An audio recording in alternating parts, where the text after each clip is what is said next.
Chandragiri and are over 2,000 years old. Each one is sculpted with ancient Hindu symbols and deities.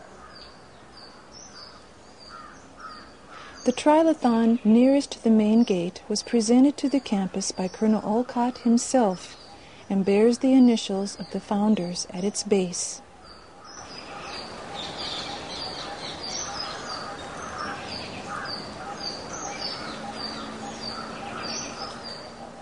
Visitors to the estate today, however, will see a very different place from the one the founders knew in their time. It was when Dr. Besant became the president in 1907 that she began expanding the estate, and that happened very rapidly.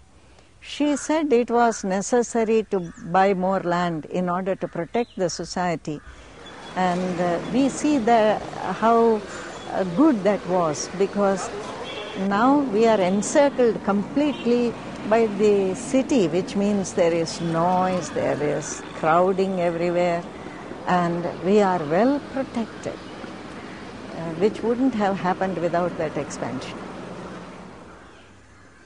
When Mrs. Besant began as president, the estate consisted of only 27 acres of land. In the short 2-year period from 1908 to 1910, the 4 areas known as the Olcott, Blavatsky, Besant, and Damodar Gardens were purchased. She wanted an international center large enough for future expansion of activities and for those members who might come and volunteer a year or so of their time for theosophical study, meditation, and work.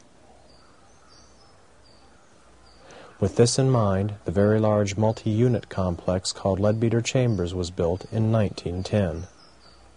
Guests from Western European countries, as well as Australia, New Zealand, and the United States usually stay here.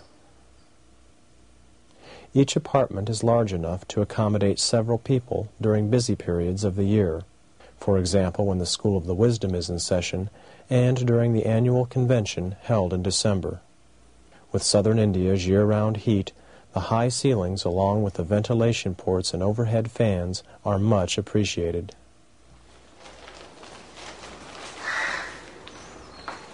Food preparation begins early in the day.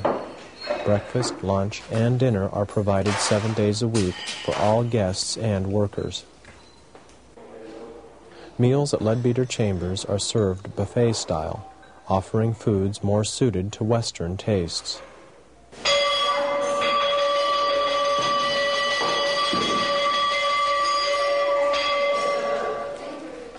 The bell sounds 3 times daily, in the morning, at midday, and in the evening, signaling to everyone that the meal is ready.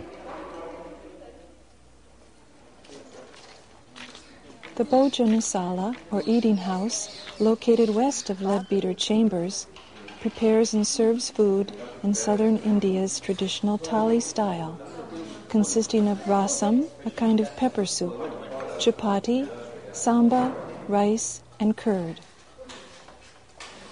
Across from the Bhojanasala are the Eastern-style living quarters located in the quadrangle complex. Here, each apartment is small but appropriate for those persons wishing accommodations better suited to Indian tastes. Additional buildings were constructed to house the many permanent workers necessary for Adyar's expanding activities. Today, the offices of general administration are responsible for the day-to-day running of the campus, while a large maintenance department is necessary for its physical upkeep. Right here on the estate, you are able to see the development of Indian architecture.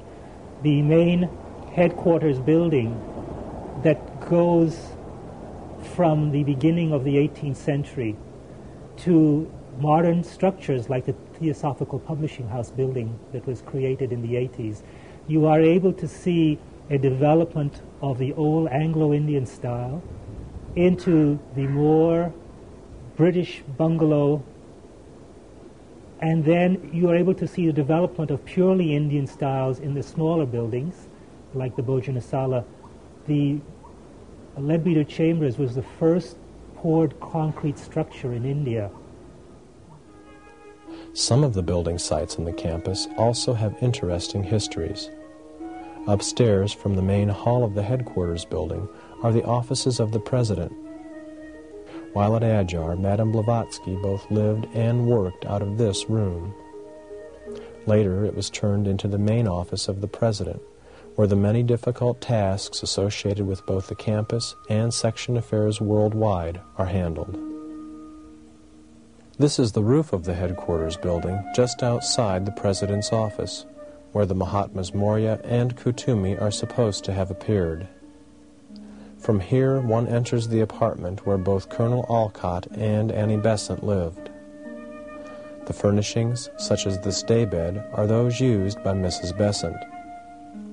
The solarium section, located on the east side of the apartment, afforded her a wonderful location for study. From her windows, she had a beautiful view of the Adyar River.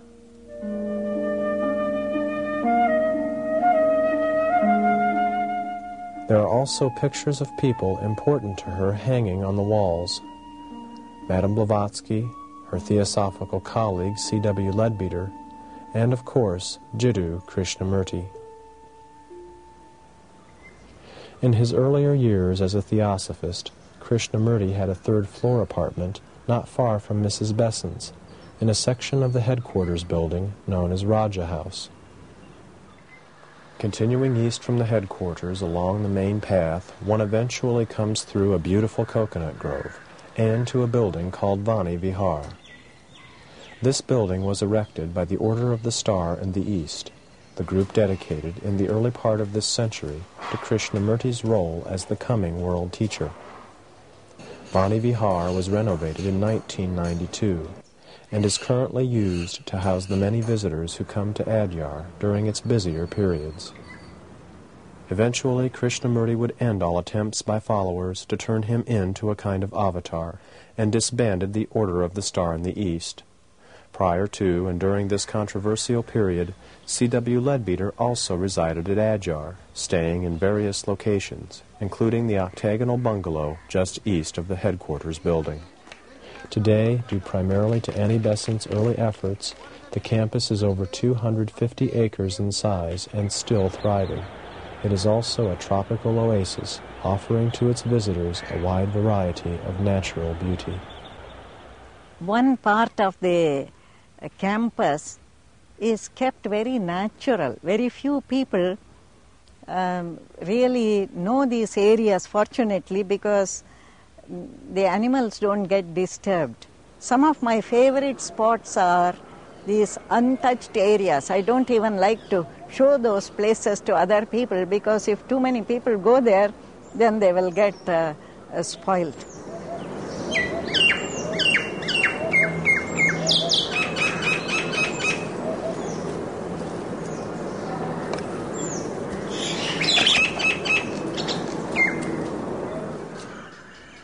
Then, of course, if you go up high on some of the buildings, up on Leadbeater Chambers, right up to the top, or above Alcott Bungalow, even the top of the headquarters building, you get this view of the sea and the river and all the wooded areas with some of the buildings showing up.